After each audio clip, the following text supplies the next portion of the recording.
Welcome to a new year and a new edition of Hardcore Wrestling 101. Hi there! Hi. I am joined, as you can see, by Big Mouth. And he couldn't resist but getting a new phone. My guess is that your charger died. Now, believe it or not, when I went to go get the phone, I was doing it because my Lyft app was making me reset the phone like several times a day, which is still doing that, by the way. But so it's not my phone; it's the app itself. And can't you get in contact with Lyft about it? I have to text them or email them. They don't have a live person that will talk to you, so I just deal with it for now. But apparently, it's a good thing I went and got my phone because apparently my battery was expanding. And she said, "You mean like your battery was almost out of your phone, which means apparently phone was about to blow up on you." And that's what they told me, but I couldn't tell. I don't know how she's seen it, but she said so. So a new year brings news about wrestling. What do you want to cover first? I think I would do the smaller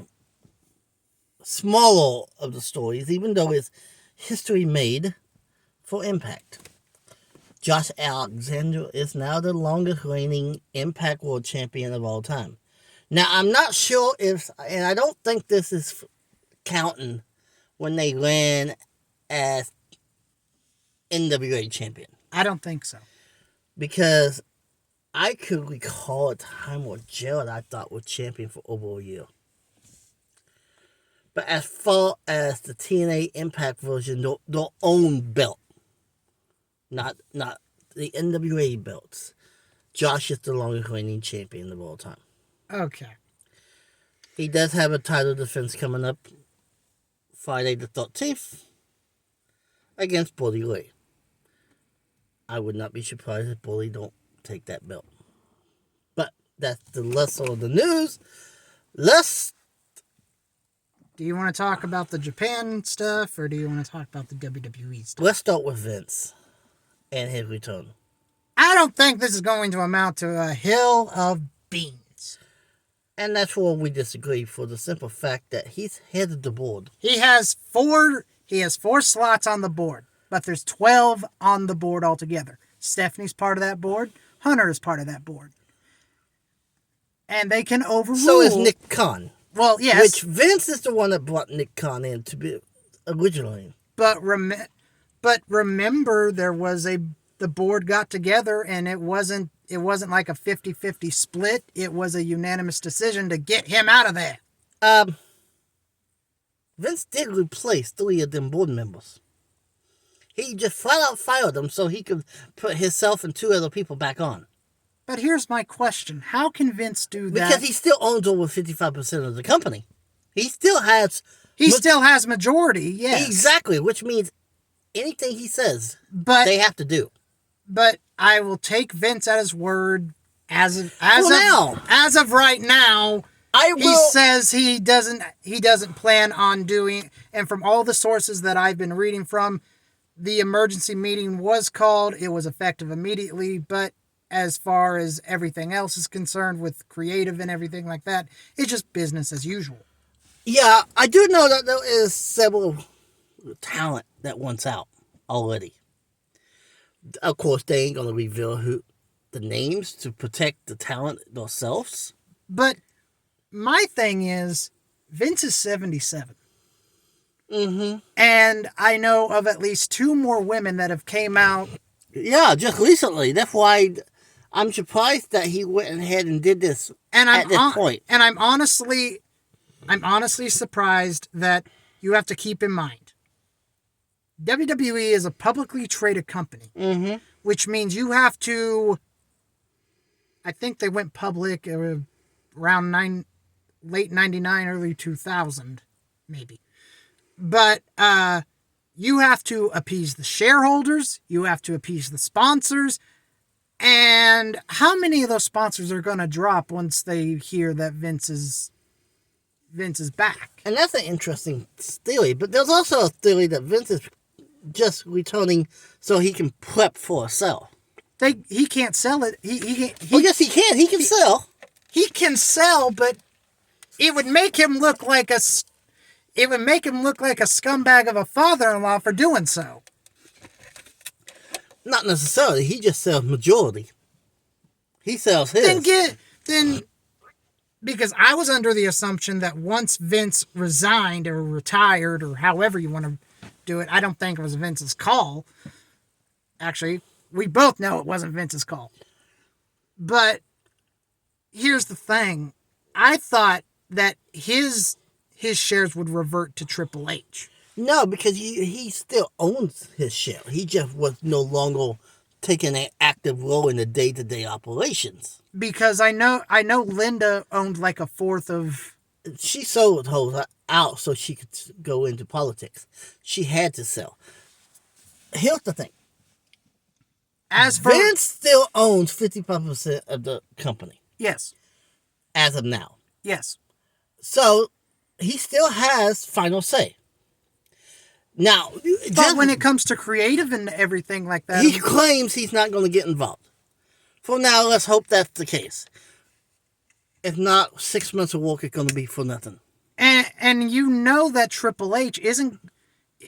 more than likely is not going to allow his hard work to just vanish in smoke. Remember last time Vince decided to take all power away from everyone.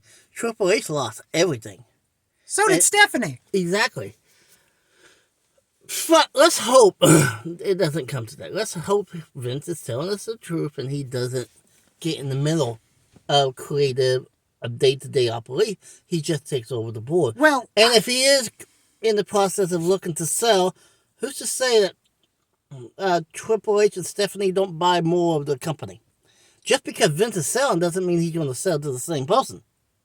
He just split it. Last night I was thinking about it, and really, all Triple H and Stephanie have to do is file a restraining order against Vince, even though he does own the company. If they can prove the allegations, then they can pull it off. That's the thing. I think, wasn't there supposed to be like a court thing? I don't know. So, yeah, I do know Amazon is interested. Disney is interested. I hope Disney does. NBC Universe, which is Fox and CBS and all that good stuff, is interested. I hope Disney doesn't get it because the last time Disney got a hold of something, which was Star Wars, we all saw how that went. Actually, they also just about destroyed the Power Rangers series. Really? Uh-huh. I did not know Disney had the Power Rangers. They did for a while, and then that's when they had the weakest set of series. And then someone else bought them. I don't even know who owns them now, but someone else owns them. They apparently is getting ready for the 30th anniversary. I don't keep track of it much anymore.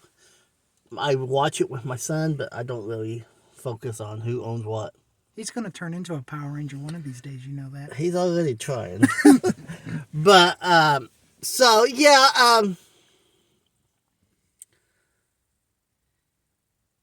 I mean, it's going to be interesting to see if someone actually buys it, and if they buy the entire majority share, or if Vince splits them shares up.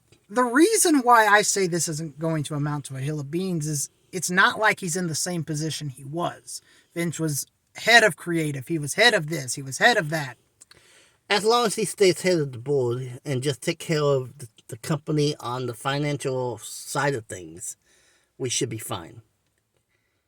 But we will see what goes. But remember what Vince said to Triple H when he left. He Run said, it like it's yours. Run it like it's yours. And that's why, if he is in the process of selling, I don't know what the percentage is that Triple H and Stephanie owns combined, because it's a family. I would say they would have to, because Shane doesn't have anything anymore. Shane doesn't have anything.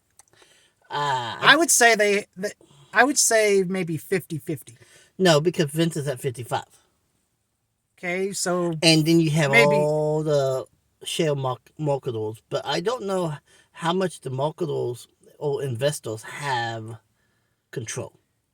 Because they are just investing. They're not really And really, when you're Vince's age and all you've done is work all your life. But if Vince wants to keep the majority in the family, what he would be smart to make sure that between Stephanie and Triple H, they have majority stock, regardless of how many people owns what and what. At the end of the day, he needs to make sure that Stephanie and Triple H combined has at least 1% more than anyone else. And they don't even need 50% of the company. They just need to have 1% more. Can't Stephanie and Nick overrule Vince, though? No. I mean, he's chairman of the board, but they're co-CEOs. At the end of the day, Vince is still head. He's still the head honcho. As long as he owns majority. So. I honestly thought that when Vince retired, he would... I was hoping he would work on his marriage with Linda, but I haven't even heard anything about that, so I'm pretty sure that... I know that it was brought up to her that Vince had retired, and she goes, I don't want to talk about it. All I know is that Vince is going to have to find some way else to if she actually files a divorce, that's going to change things with the company. She can't legally be a part of the company, but that doesn't mean she can't appoint someone to run the whole part of the company. She just can't have any financial connections to it. Do you think The Rock would be interested in the WWE? And that's something funny. Who bought the XFL from Vince McMahon? The Rock. And his ex-wife. So I could see it. But who does The Rock know that could run a company? Because he doesn't have time to do it himself. True. Get off my call. But he does own a trading company. That's what owns the XFL. So I think it's about time we move on. I do know that The Rock could get the money together. I mean, he did drop $300 million for the XFL, which is literally less than 45 days from kickoff. But here's the thing: not only he must not have a big say in the XFL because he's still doing movies and everything like that. Oh, he has a big say. It's just he's still doing other stuff. I mean the last movie he did was Black Adam, and they are hiring a team to run the day-to-day operation, but that doesn't mean The Rock doesn't have his hand in the cookie jar. So, anything you want to talk about before we do our main event? Well, since we're gonna save the big one for later. Okay, so since we're on the WWE side of things, let's talk Matt Riddle. You mean the one that's in trouble right now? Yes, the guy that got popped with not one but 2 wellness violations, and on top of that, it's coming out of the woodworks now that he is apparently a not a womanizer, but he abused like his ex-girlfriend, ex-fiance, something like that. I'm just wondering how long he gonna last. Because because in the UFC he had a good run in the UFC, but he got popped with wellness violations left and right. I mean, he's on his second strike, and in WWE, it's 3 strikes and you're out. Even if they fire him right now, and they bring him back in a year, he will still have 2 violations on him. And if you get struck out, so to speak, it's a year before you can return. I mean, Jeff Hardy was in the same boat. He got popped with 2 wellness violations, but he left and came back. So I think those wellness violations are off of his record. No. Unless they changed their system. It was that even if you left and came back, them 2 strikes is still on you. Now, if you struck out, then after a year, WWE could reassess it, and if they chose to, could rehire you where your record is sponged. Okay. So, have you heard anything going on with Ric Flair? Why are you bringing up that old goat? Because he mentioned Bischoff and, well, allow me to explain. Rick does his own podcast with a guy named Conrad Thompson. His son-in-law. Oh, I did not know that they were related. Mm-hmm. And he went on a tirade basically saying that Ric Flair was the reason why Eric Bischoff got Okay, who did the podcast with Thompson? Rick. Okay, so I was like when I said But Conrad Thompson also does a podcast with Jarrett. And I knew about that one. And Bischoff. And I Bischoff did not know about the one with Bischoff. 83 Weeks. Is Thompson part of that? Uh-huh. Wow. He's his co-host. And Bischoff just goes, I'm done. I'm done responding to Rick. I think Ric Flair is still trying to be Ric Flair. Instead of Richard Fleer. Mm-hmm. And I've seen this with a lot of things.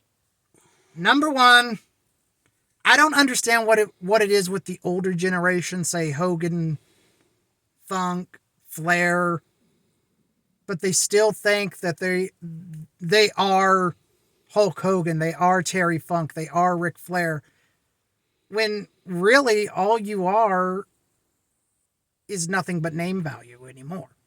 Well, Flair has always been the one that seems to never want to retire.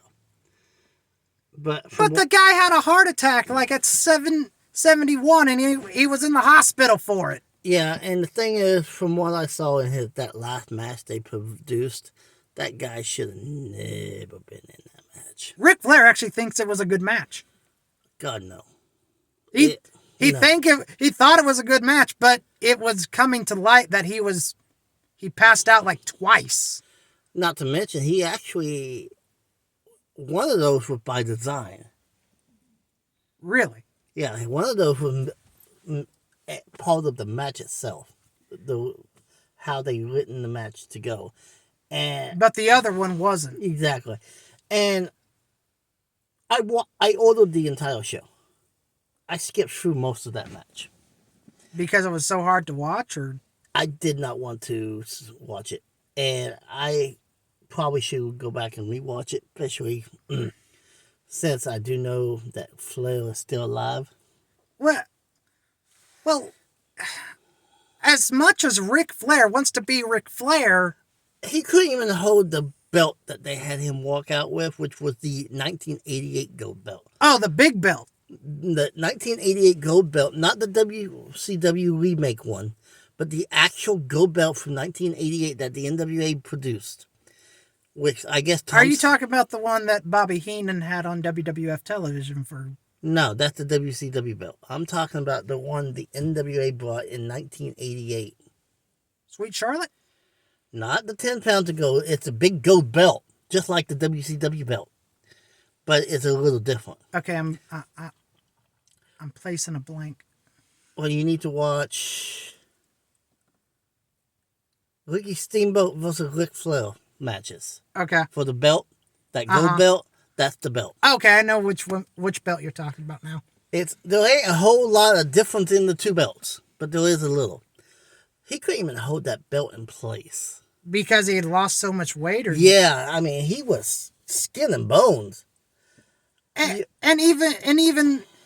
I know that there were legends in the crowd, well, legends and Hall of Famers that Undertaker was there. And I hate to say it, but when you get to like an Undertaker age or a Kane age, and they're not that old by comparison, but when you get to where you just can't go anymore and you try to, that's not good. I mean, Mick Foley, Terry Funk can barely walk now because he's in the nursing home, isn't he? I don't know. Last I knew, Terry Funk was clinging on to life. Mick Foley has came out and said recently that because of all the punishment that he's put his body through, he's surprised he's surprised about his physical condition now. But if you look at what Cactus put himself throughout his career, he did everything he could, including doing a diving elbow from the apron onto a concrete floor. Including to a point where Vince McMahon told him, I appreciate you. Thank you, but don't you ever do that again. and that is true. After the King of the Ring, after that match, Vince pulled Mick aside. He goes, "You have no idea how grateful I am for you, for what you've done for this company, but I never want you to do that ever again." You know, say what you will about Vince McMahon. Vince McMahon has a heart. I mean, he cares for his talent. If you are one of McMahon's boys, you are one of his boys. Didn't Charlotte show up when Rick was in the hospital and Vince told her, go be with your dad or something like that? Yeah. Vince actually stopped her when they didn't think Flair was going to provide. From the story I read, from what I had, Vince actually pulled her aside. He goes, what are you doing here? I'm here for a walk. He goes, no. You get back in that limo. Matter of fact, you get in my limo and you get to your father. I mean, despite what we want to say about Vince McMahon, he takes care of his people. He takes care of his people, and he takes care of them well. And there's a lot of times we don't see what goes on in the back. I do know he has one of his closest bonds is Taker. Is Taker, but there's also another individual that left the company because they wanted him to go for rehab. He went to another company, became the world champion on multiple times. Angle. But when he returned, he kicked out the cameraman so he could have his one-on-one time with Angle because he considered Angle like a son. Well, Vince gave Kurt an ultimatum. He goes, here's the deal. I am not going to have an Olympic gold medalist die. So you go to rehab or you leave. And Kurt chose to leave. And he became world champion for TNA 1, 2, I want to say 5 times. But even though as good as Kurt's run was in TNA, from what I understand, his addiction just got worse and worse and worse. He was on top of the game, but he was as low as they came when it came to... And even Vince, even if you're not under the WWE umbrella anymore... The company reaches out to try to help. And they even help wrestlers that's never been part of the company. Yeah. They have a heart for the business. It's just sometimes they go about it the wrong way. And whether we like how Vince books things, and let's be honest, we didn't like the way Vince booked things, we have to put all that aside and look at the person. Because at the end of the day, the Mr. McMahon character is just a character. Well, here's the thing. Vince turned a indie company. He turned he turned Capital Wrestling into a global phenomenon. Well, that ain't where I'm going with this. I'm trying to find the right words. He turned what used to be regional wrestling, where you had the different territorial wrestling, into a global phenomenon. Then it became to the point where not only was WWF at the time able to do it, other companies figured it out and did it as well. Maybe not. The closest to ever come to beating out the World Wrestling Federation was WCW. Well, they were the only one that was nationwide at that point. Now we have AEW that's pretty much doing the same thing. MLW travels, but they ain't a global company. They go to different areas of the states and go to different countries, but they have not been to all 50 states yet. Ring of Honor, I don't think has ever been in Missouri. That I can find. But here's the thing. Vince is the one that started all that. Without Vince, we would probably still be in the territorial days. And a lot of people, a lot of people like Ole Anderson is one I can think of right off the top of my head. He blames Vince for ruining his career and many others. But the territories, whether you like them or not, and a lot of people do, they couldn't stay around forever. Maybe, maybe not. Because they were at that point, they wasn't trying to expand outside of the state. True. So if you only travel in your state. And typically, when a territory tried to expand, that's when they would just die. The only one that even stood a close chance. The AWA. Well, I was talking about the only one that stood up to him for any length of time was Jim Crockett Promotions, later WCW. But I think WCW got caught in the trap of trying to be like the WWE. I mean, no trap was too many politics in the back, and people that didn't know and people you brought in people that knew sports but didn't know the first thing about wrestling. Trying to book, and then you had people with guaranteed contracts or creative control. So let's get off of that soapbox. Okay. Okay. Predictions for you. Rumble. Women and men. And I will start with the men. I'm going with Cody. Your pick.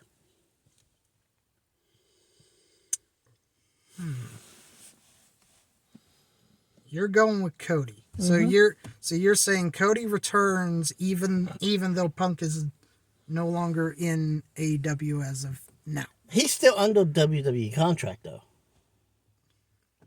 He has to fulfill that contract. At least he has to be there for at least until his opt-out, but being that he's injured, that would be expanded. The month that he was out, he would have to add to it before he has the opportunity for his opt-out. I'm going to say Bronson Reed. Talk about a bold prediction. He just returned. I don't see it. No. Triple H even said, we have to get him back here. It's my top priority. I get it. But no, he's not winning. He may make a lot of noise, though. But at the end of the day, I don't see anyone... Could you see Sammy winning that thing? No.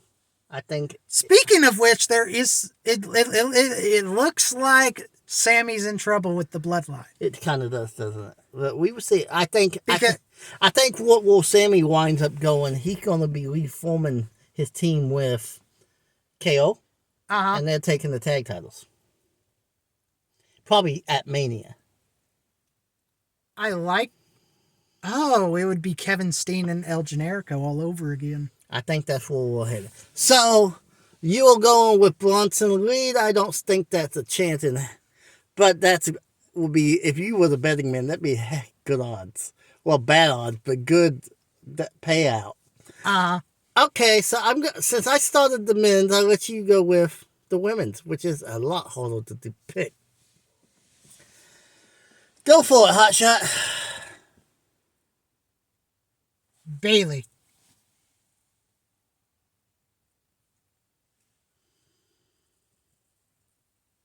Good choice. But you are doing a long shot for the men. I'm going to do a long shot for the women. I'm going to say that they're going to allow both women's champions in this match. Because if they win it, then they can try to unify the belts. I don't see Triple H booking that way. I don't either. But like I said, you did a long shot for the men, so I might well do a long shot for the women and say Charlotte Flair. How do we get Dominic versus Ray? I really want to see that match at Mania. They continue to invade Ray's home. Oh yeah, because they ruined his Thanksgiving and dinner. Then Dominic does something where he has his sister on the ground with a chair in his hand. And Ray finally has enough. He stands up. He goes, fine. You want it? You got it. But you're not getting your father. You're getting Rey Mysterio. You're getting the Master of the 619. You're getting the former champion. I was thinking about Dominic. Judgment Day holds Ray down, and Dominic forcefully unmasks Ray. But I don't think WWE would do that. No, not until Ray's ready to hang it up. But a lot of people thinks Ray's going to leave WWE when his contract is up this year. Just because it's getting too personal. But there has to be a payoff. Not necessarily. Not if Ray doesn't agree to it. So, we had our bold predictions. We had our easy predictions. What predictions do you want now? KO, Roman Reigns. I think we both can decide who's going to win this one. Roman. He's not dropping till Mania at least. Okay, so there is a blackout match. I think that's what it's called. Is it like a lights out match? That's what I'm thinking. It's going to be identical to that. It's LA Knight versus Bray Wyatt. Problem is they can't do a lights out match because isn't that trademarked? it is a AEW trademark, but therefore they turn the lights off. When the lights come back on, the show's officially over, but the match still takes place. They can't pull that off because they ain't going to have Bray Wyatt versus LA Knight as their main event. No. Speaking of which, who do you think is Uncle Howdy? Bo Dallas. I think that as well. I've heard rumblings that it was Edge. I've heard rumblings that it was the former Redbeard. Rowan. Rowan. I've heard. Yeah, it's not Rowan. It's not. He's not big enough. Anything else before we get to our main event? Let's talk about Don West. Oh God. So, at this time, we want to send our thoughts and prayers to the family of Mr. West, who lost his battle to cancer at the age of 59. I believe it was a couple days before Christmas. I mean, for a guy that didn't know anything about the professional wrestling... He did a heck of a job. He did a heck of a job. You will not find a more passionate individual at what he did. I remember one match he was calling, I think it was Amazing Red, going for the X Division title. He got Is that where he Red. Stood up and just... He got on the table and went, I think he chanted, "Let's go Red!" And he was so passionate. 2 years later, to actually manage the Amazing Red for a short time. Mm-hmm. When he was X Division champion at that point. And 59 is such a young... Cancer doesn't have a number. No. I mean, we just lost my brother. As you know, he was in his 40s. Cancer doesn't care. It will attack. But again, we send our thoughts and prayers to the Don West family, to friends, family, fans of all. Okay, Don West, you will be missed. Now let's get to the main event and end on a happy note. Yeah, I wanted to talk on that. I just didn't want it to be the ending. So, yes. Wrestle Kingdom 17. I will touch on certain matches that I can pronounce who won. Okay. So we had Will Ospreay win the TV title tournament. He is now the TV champion. I guess he joined a new group because his group disbanded. I will have to touch more on that as soon as while I'm wide awake, watch the entire show. How does that work? Because his group is... I guess his group a large part of AEW right now. No, Will Ospreay? Well, he showed up on AEW television, didn't he? Yeah, they're on the Forbidden Door storyline. But apparently, at the end of the year, I don't know. I don't know the reason. Maybe they lost a match. Loser must disband type thing. Oh, so kind of like AMW and Triple X. Like I said, I don't know. Maybe that's what happened. But I do know they agreed to disband. Or they disbanded. And then after he won the TV title, I guess a couple guys came out and he joined this group. He was handed a shot. Well, it says he joined, but he never said anything. But he did take the shot. Okay. So there was that. There was FTR losing the final championship. Which a lot of people are speculating that FTR is going to be leaving. I would have agreed until Vince returned. But I think they're going to go after the Guns. Oh, yeah, that storyline is going to be finished. But I would have, like I said, I would have agreed to that they might be going back to WWE until... I don't think there's any way now. And I think that also destroys any CM Punk rumors that might have been floating. Well, CM Punk already said outright that he was never... But there were rumors because of everything that went down that maybe him and Triple H could come to agreement. Now that Vince is back in control, I don't see that happening. So there was that match for the tag titles. Okada is the heavyweight champion again. And one heck of a main event. The big thing that's going to affect AEW TV is Omega. It's the United States champion for the second time.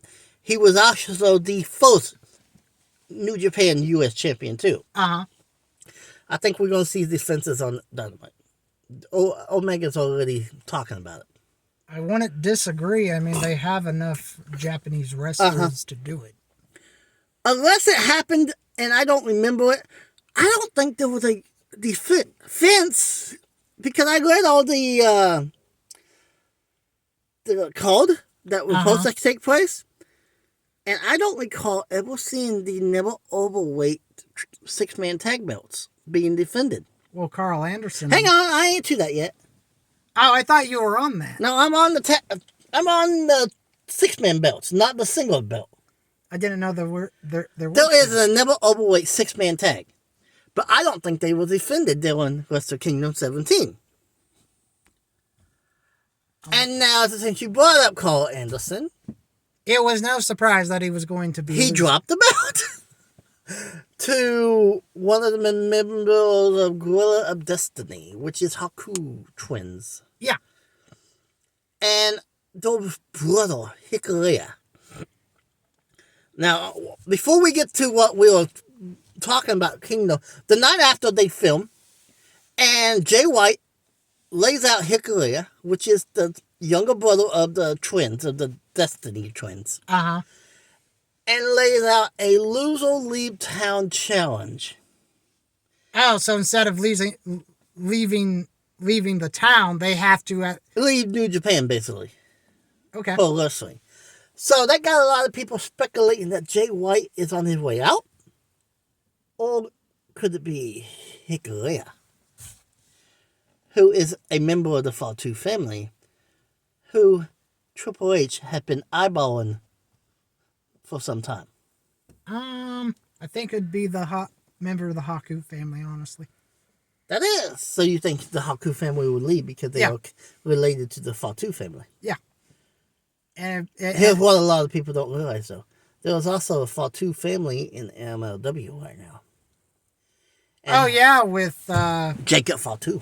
Yeah. And who's to say AEW don't get them and start their own little Fatu family? The Gorillas of Destiny, especially with the working relationship with New Japan. I could see the Gorillas of Destiny and Hikaria show up. That's a trios. Go for the trios belts. Now, I didn't look into this, but apparently there was a botch with Sasha's match. There wasn't a match with Sasha. She just interrupted. Oh. At the end of the match. She showed up and basically laid out the challenge, and it's now booked.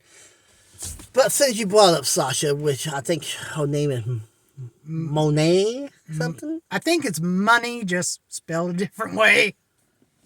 So, the only issue I had with the entire scenario was the match itself was so short. You think Dynamite is bad by having short matches for the women? They gave on the WrestleMania show, they 3 gave minutes. 5. Close. They gave the women 5 minutes to the point that Sasha's entrance and then where she beats down the champion Was only about 2 minutes long. no, and grabbed the microphone and started talking. I honestly think that was longer than the match. Well, here's the thing about Japan. I don't think they care about women's wrestling. Well, New Japan owns their own women's company. They own Shimmels. Maybe some matches went long and they had to cut it down. This match was pretty close to the beginning. I think there were like 2 matches before this on the main card. Oh, speaking of which, Sasha is now under a New Japan Pro Wrestling. I thought you said AEW contract. Hang on. We'll get into that. It's being reported by Pro Wrestling Inc. that she is under an AEW contract, that she will wind up being the partner for Paige or Soleil, whatever her name is. I thought her partner was already made because... Let me get to that. You're jumping the gun. So this is what she said Tony Storm was going to be her partner. And this is what I think is going to happen. Because the Japanese woman with the Kindle stick. Yeah. What's her name? Hikaru Shida. Okay, so she was also sitting down and she just had a look of... And Paige was in the middle. Renee was over there doing the interview, and she goes, Tony Storm will be my partner next week. And she just had a look of... The look said it all. If looks could kill... So this is what I think happens Wednesday night. I think about halfway through the show, because hang on. Tony gets jumped. Hang on. Let me get there. Because this is going to be the main event. I'm pretty sure. Unless Tony has something else planned for the main event, this is going to be our main event. AEW title defense? No. It's going to be Paige versus... We had the Battle of the Bells. It could be the first match for all we know. It won't be. Unless they do a pre-show type beatdown that they showed during the hype of the show on YouTube, but I don't see that happen. So what's going to happen is there's going to be a part of the show where Tony goes, something going on in the background. Go. Or something like that. And then the camera shoots and you see Tony laid out and a candlestick laid across her. Then it's going to shoot, probably have a match. Then we go back to the back where Paige is talking and she goes, I don't know what I'm going to do. And get ready to walk off. But then she gets someone that just touches her on the shoulder, but they don't show you. All you see is this finger doing this, and Paige turns her head and goes, oh my God. She goes, we're going to be just fine, and walks off. And then, of course, the announcer's going to hype this up. But who was she talking to? Who was she talking to? And then, of course, this is the biggest secret spoiler since CM Punk spoil. That's all I'm going to say. And CM Punk's spoiler was... Everyone knew. Yes. So, I think even if she's not under AEW contract, she's going to be part of this Forbidden Door jump. At this point, anyone besides Sasha, it's going to be a letdown for a lot of people. Yeah. I agree. Final thoughts. Do you have anything else you want to cover? It's been 2 weeks, so I'm trying to think if there's anything. I'm trying to think, and I think we covered it all.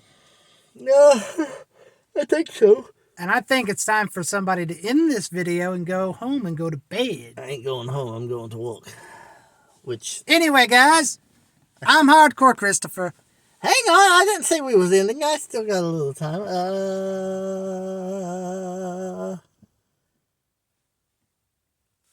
Let me see if anything important popped up here. Okay, let's switch from wrestling for a minute and shift to the XFL for a second. Who's winning the Super Bowl?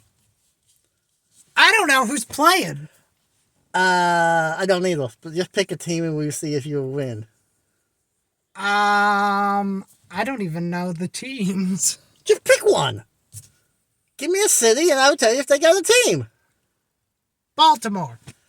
Baltimore, Maryland, they do have a team, the Ravens, but I don't think the Ravens are even in the playoffs.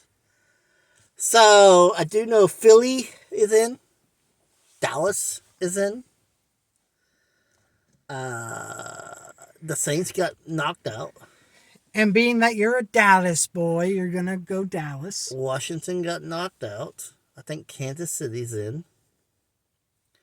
I am going to go Dallas, even though they do good during the season and playoffs. They choke every time there's a big game. Anything less than the championship game before the Super Bowl would be a failure, in my opinion. I'm going to go Philly. Dallas and Philly have had an interesting year with playing one another. Okay. And with that being said... Hang on. The first game of the season, Philly beat Dallas but we were using our secondary quarterback. That's no excuse. That's just how it... Sounds like an excuse to me. No, I'm just saying what happened. That's how the game played out. And that was the first time our secondary quarterback lost the game. So he was good, just not Philly good level. Yeah. Then 2 weeks ago, we had Philly again. Well, it was a bone-boner of a match. It was in your face. You said match instead of game. Well, it's still a match. It's a game regardless. Uh-huh. And it came down to the last few seconds before Dallas pulled it off. Yep. If they face off again, it's going to be interesting. Uh-huh. So, I do want to touch on one more wrestling topic before we leave. All right. Battle of the Belts. Have we ever had a championship change? No. And we didn't last night. No. Here's the thing I don't like about the Battle of the Belts special. It's starting to become predictable.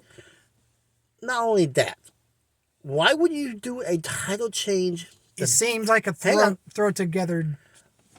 That is one of the issues I have with it too. Because we didn't know any of the matches till the weekend before. Yeah. So here's the thing. We had Joe versus Darby on Dynamite. Well, Darby won the belt. There was a title change right there. Uh-huh. If you knew you were going to change that title, then what's the point? What's the point in having... I know the hometown of Seattle for Darby was a thing. I don't know exactly what... I don't care how good of a hometown it is. I don't know where Battle of the Belts took place. Why didn't you... If you call the show Battle of the Belts, but I don't think we've had a title change to date. I'll have to go back and research. I don't think so. But wouldn't you think if you're going to change it in that week and the fact that we didn't know what matches were going on until like a week ago, yeah, tells you a lot. I mean, if you're going to do a Battle of the Belts, and you're going to change the championship that week anyway, wouldn't it make more sense to change it at the Battle of the Belts? Yeah. It's silly. That's what I would think. It's stupid. Okay, so Jade Cargill is now out of year as champion. When and who? What's the next pay-per-view? Revolution. The first of the year, which is in... I say... It's either February or March. I say Red Velvet wins it. Because the baddies aren't getting along. I am going to go one bigger. If she debuts, like we're thinking... Oh, you're thinking Sasha. Sasha goes right in a feud with her into the pay-per-view. That way she can get some wins under her belt. Uh-huh. And she takes it. And Paige is in her corner to combat the baddies. Which the baddies is slimming down. She's already lost, I think. Red Velvet just this week just didn't. She was the final one to leave her. Uh-huh. Unless she got new baddies coming in. I think that's where it's going. But then again, Paige did say there was a room for a women's tag division. Mm-hmm. And maybe Sasha is the one that launches that. And teams with Paige. I could see it. Because we will have that team, then we got DMV and Hope, mm-hmm. the champion. Then you could put in the Jericho Appreciation ladies. So yeah, there's 3, maybe 4 teams you could put together right off the back. And with them having a working relationship with New Japan, they'd probably get a couple teams from Shimos to come in. I could see that. I want your predictions on the trios final match. I think on Wednesday. I think we're gonna go to a match 7. It is already match 7. It's Wednesday night. It's a ladder match. Who comes out? Elite. Yeah. And I think we've been here long enough. Final thing, and then I will let you leave. So the Elite wins it. Do they go in an immediate new feud, or do they have a rematch for them belts? I think they have a rematch. But it could be argued 7 is enough. I just don't like how the best of 7 was structured. I kind of do, because it made the Elite look like the underdogs. True. House of Black comes out after the match and that takes them all out. Oh yeah, because Malachi did say, if anybody has anything to say about what we did, you're going to be on the chopping block next. CM Punk and AEW walking us all. I think so. Wouldn't be the first time. CM Punk is probably a month, 2, 3 at the most from being fully healed. FTR have been name dropping CM Punk a lot. Yes. They have dropped 3 sets of championships. Yes. CM Punk comes out with a new group. FTR, which they did tease that before he got injured. They actually had a name, and I can't remember what it was now. CM, FTR, CM, or something like that. Does they form a trios and run against the Elite for them belts? I could see it, and I could also see FTR and Punk winning. Money. But with that, he's getting anxious over there. Yeah. And I think it's time for you to go to work, my friend. Well, it is Saturday. But I'm Hardcore Christopher. He's Hardcore Wrestling 101. So far this year has kicked off with a bang. Oh God. And let's hope the bang settles down. I don't know. I kind of like it because Well, that gives us a lot to talk about. I do too. But with that being said, keep it hardcore, everyone.